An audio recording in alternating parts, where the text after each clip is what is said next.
Bueno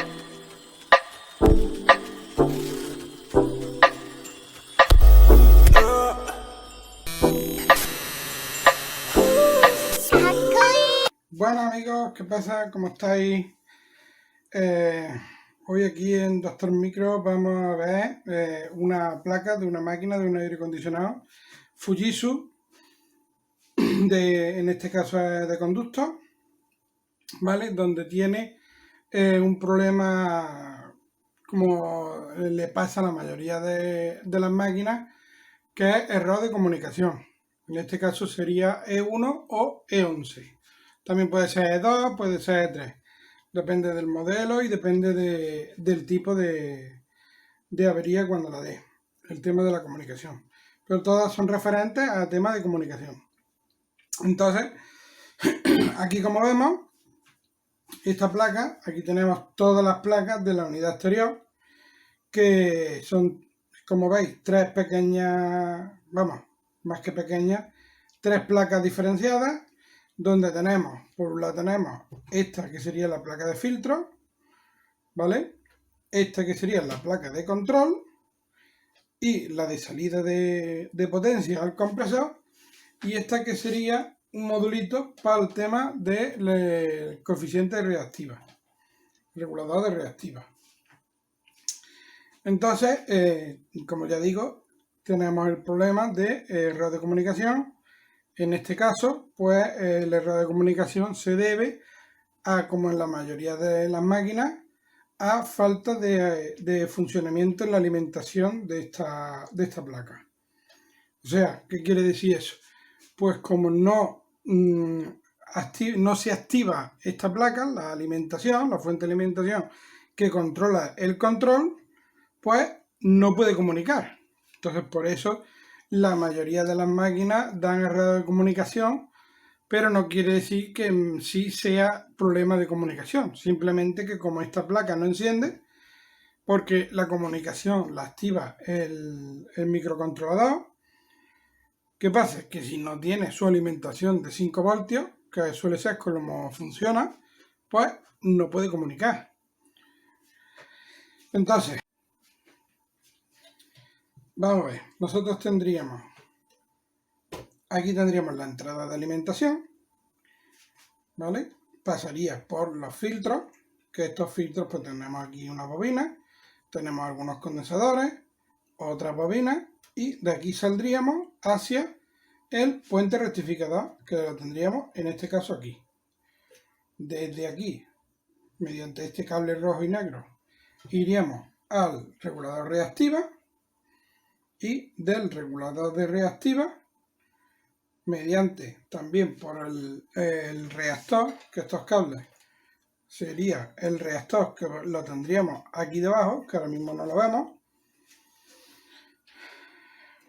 tendríamos esta salida en continua que nos vendría aquí a los condensadores, que tenemos que los condensadores estarían aquí, ¿vale? Tenemos 4 condensadores en este caso, y desde aquí alimentaríamos tanto, en este caso que tendríamos aquí el IPM, que es para la salida del compresor, y alimentaríamos la fuente de alimentación principal.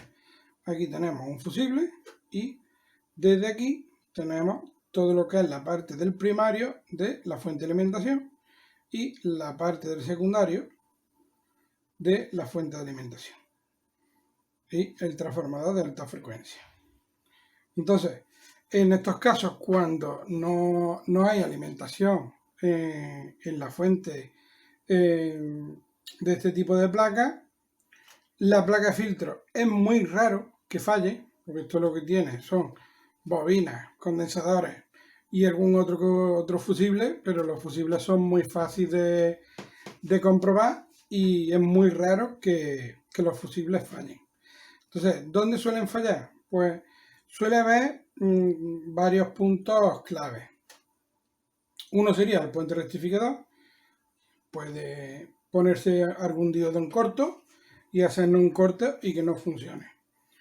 Otro punto suele ser muy común el módulo de reactiva, que suele fallar también bastante, y entonces nos haría también un corto y no nos dejaría que arrancara la fuente. Otro punto bastante común suele ser el módulo IPM, que se pone en corto lo que es el positivo y el negativo, y también nos impediría arrancar la fuente de alimentación. Y otro caso también que suele ser muy común sería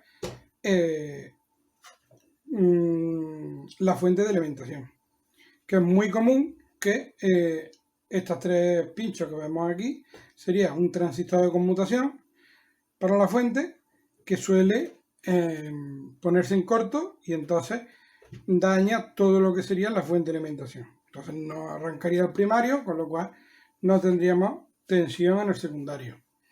Entonces vamos ahí, igual que hicimos con la LG, que os invito a que no haya visto el vídeo de verlo, como vamos a ir siguiendo por dónde iría la corriente para ver dónde tendríamos el problema. Entonces, nosotros tenemos, que ahí no lo veis, pero bueno, lo ponemos aquí. Tenemos aquí donde entraría la corriente. Entonces, nosotros, por ejemplo, podemos ver, vamos a ver la placa de filtro. Pues tenemos que esto sería una fase y esto sería la otra. Pues vamos a ver si desde este punto a este punto hay continuidad. O sea, quiere decir que estaría correcto. Vamos a ver la otra fase. En este caso, desde este punto hasta este punto. Vemos que tiene continuidad. Hay que tener en cuenta, que ya nos pasó también en el vídeo de la LG, es que en un punto nos tenemos que encontrar la resistencia de precarga de los condensadores. O sea, aquí hemos visto que nos ha marcado 0, pero en una de las fases, en algún punto, nos debemos de encontrar la resistencia esa. O sea, quiere decir que tiene que haber una resistencia en torno entre 20-30 ohmios hasta los 150 ohmios, suele ser lo normal, dependiendo de la marca y el modelo, lo que suele llevar de resistencia.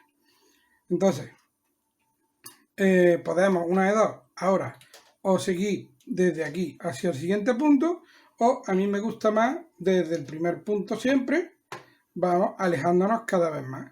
Entonces, desde aquí hemos dicho que pasa al rectificador. Pues el rectificador, pues tenemos que las dos patillas centrales sería la alterna y las dos patillas de las puntas sería la continua. Entonces, vamos a ver, por ejemplo, esta patilla, vamos a ver si pertenece a alguna de las fases.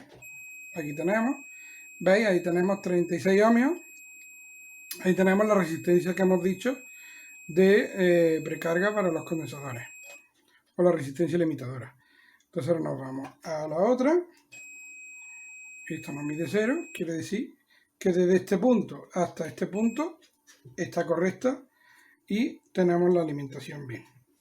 Ahora, ¿cuál sería el siguiente paso? Pues comprobar, porque como podemos comprobar aquí en la entrada, que no nos costaría trabajo ninguno, no tenemos aquí ningún corto, con lo cual aquí no hay ningún corto, entonces iríamos a comprobar el puente rectificador, como hemos hecho otras veces. Patilla negativa en patilla positiva del puente rectificador y la positiva la ponemos en la alterna. 486, 482. Podría valer. Ahora cambiamos. Ahora tenemos aquí. Vamos a ver, 490 prácticamente. Y 480 y tantos. O sea, estarían semejantes, estaría correcto. ¿Vale? Entonces, podríamos ahora también coger y comprobar la continuidad. Si hubiera continuidad, por ejemplo, en este lado, que sería la entrada de continua, no tenemos ningún corto. Aquí es normal que nos pite corto porque esto sería la bobina del reactor, o sea, no hace falta que la midamos. Y luego tenemos la salida, a ver si tiene cortocircuito. Vemos que lo que tenemos es la carga de los condensadores, con lo cual aquí tampoco tenemos ningún cortocircuito. O sea, hasta aquí tenemos correcto todo el funcionamiento. Vamos a comprobar, como hemos dicho antes, la salida de IPM, que es muy bueno comprobarlo siempre.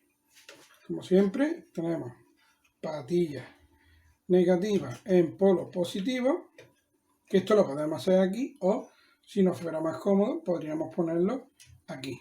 Si por ejemplo la amarilla sería la positiva, pues conectamos aquí en la amarilla y aquí vamos conectando en los otros, en la salida, en la V y W. Tenemos el 380 ohmios, 380 ohmios y 380 ohmios. Ahora cambiamos la positiva, la ponemos en el azul, que sería el negativo, y probamos otra vez. 380, 380 y 380. Vale, entonces ya hemos visto que el IPM en principio estaría correcto. Ahora nos tenemos que ir a la siguiente parte, que sería donde hemos dicho que sería otro punto también bastante conflictivo de este tipo de placas, que sería la fuente de alimentación. Entonces lo primero que puedo hacer es, por ejemplo, comprobar el fusible. Si el fusible está bueno, me va a indicar al 50% de que la fuente está buena. Si el fusible está malo, me va a indicar casi el 90% que el problema es de la fuente. Porque es muy raro que el fusible se funda y no haya ningún problema. Entonces, medimos aquí y vemos que nos mide una resistencia, pero no nos da continuidad. O sea, ya nos está diciendo de que aquí tenemos un problema, de que el fusible no está bien, con lo cual lo más seguro, si seguimos indagando, que tengamos un problema en la fuente de alimentación, en el primario. Entonces, nos vamos directamente al transistor, que es el que nos va a decir rápidamente si la fuente está bien o no está bien. Entonces, si nos vamos, por ejemplo, estas dos patillas, da igual las que sean, vemos que aquí ya tenemos un cortocircuito. Esta con esta tenemos otro cortocircuito, esta con esta tenemos otro cortocircuito. O sea, ya estamos viendo que el problema de esta placa sería la fuente de alimentación. Estas fuentes de alimentación son muy puñeteras, porque cuando se va el transistor de potencia, arrastra con él muchas piezas. Por ejemplo, este diodo, que aunque no dé continuidad, que vemos que da una resistencia muy pequeña para ser un diodo, incluso si cambiamos la polaridad, lo más normal es que nos mida lo mismo, con lo cual nos está diciendo que este diodo está dañado. Luego tenemos esta resistencia de protección, que es de 1,2 ohmios, no nos da los 1,2 ohmios, nos da en este caso 90 ohmios. Aquí tenemos un diodo Zener que tampoco nos va a dar bien, nos da continuidad, entonces arrastra muchas piezas. Pues lo malo no es que arrastre muchas piezas, porque estas piezas todas se pueden sustituir. El problema más grave que tiene estas placas es que cuando estos transistores, porque los ponen de mucha potencia en fábrica, pues la bobina del primario del transformador se daña. Y mientras que no cambiemos el transformador, nunca vamos a poder echar a andar la fuente, por mucho que cambiemos todas las piezas que están dañadas, ¿vale? Entonces tenemos que sustituir todas las piezas dañadas, que ya os digo, aunque no estén malas, os digo, transistor, diodo, Zener. Este Zener es de 5,6 voltios, ¿vale?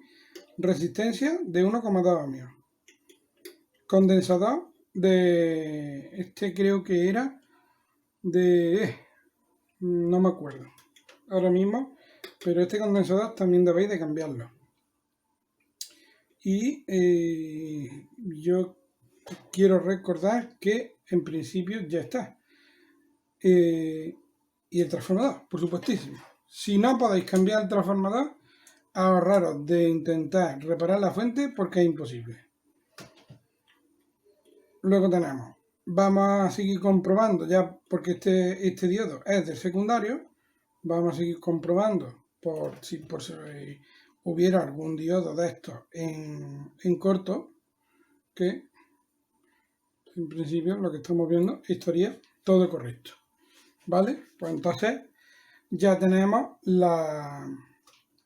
la avería localizada en esta placa.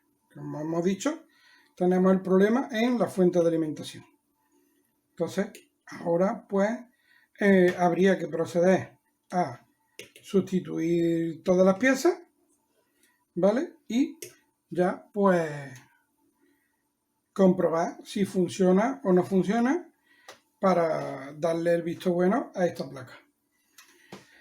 Eso ya pues lo veremos en otro vídeo. Aquí ya hemos visto las fases que hay que seguir para comprobar el funcionamiento de esta placa y dónde podemos tener la avería.